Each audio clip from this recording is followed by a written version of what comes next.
l'allocation traditionnelle, à base de classes d'actifs, sous-classes d'actifs, gestion alternative, région, secteur, rencontre des limites en termes de capacité de diversification. Il y a beaucoup plus de corrélations dans les marchés, il y a un certain nombre de changements réglementaires et d'outils d'investissement qui font que les marchés sont plus corrélés et plus procycliques entre eux. Et donc c'est important de trouver une autre logique d'allocation qu'à travers les classes d'actifs traditionnelles. C'est ce qu'offrent aujourd'hui les stratégies d'allocation en facteurs de risque, les facteurs de risque étant eux-mêmes plus indépendants et offrant de meilleures perspectives de diversification dans une allocation.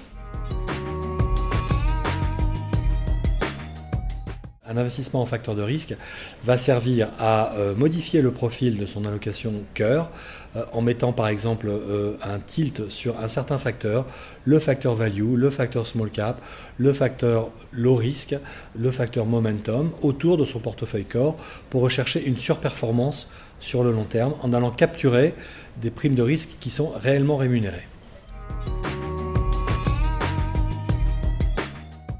Alors, les types d'institutionnels avec qui on travaille sont des institutionnels qui ont au départ des portefeuilles actions, qui ont voulu en fait tilter ces portefeuilles d'actions avec des objectifs différents, comme par exemple la réduction du risque, la diversification maximale des risques. Et donc ce sont essentiellement des institutionnels de long terme, type caisse de retraite en France ou fonds de pension en Europe hors de France, qui vont investir dans ce type de stratégie.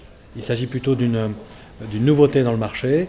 Nous n'avons pas encore aujourd'hui de mandat institutionnel et nous préférons les offrir sous forme d'ETF pour créer des stratégies d'allocation.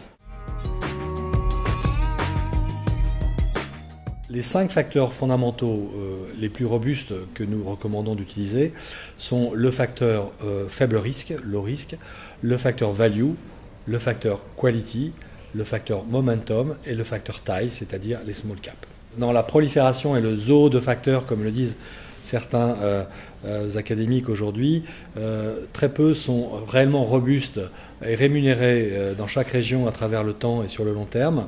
Et ce sont principalement ces 5 facteurs-là. Bien sûr, il y en a d'autres, mais ces 5-là sont les 5 principaux sur lesquels on a établi leur robustesse en termes de performance.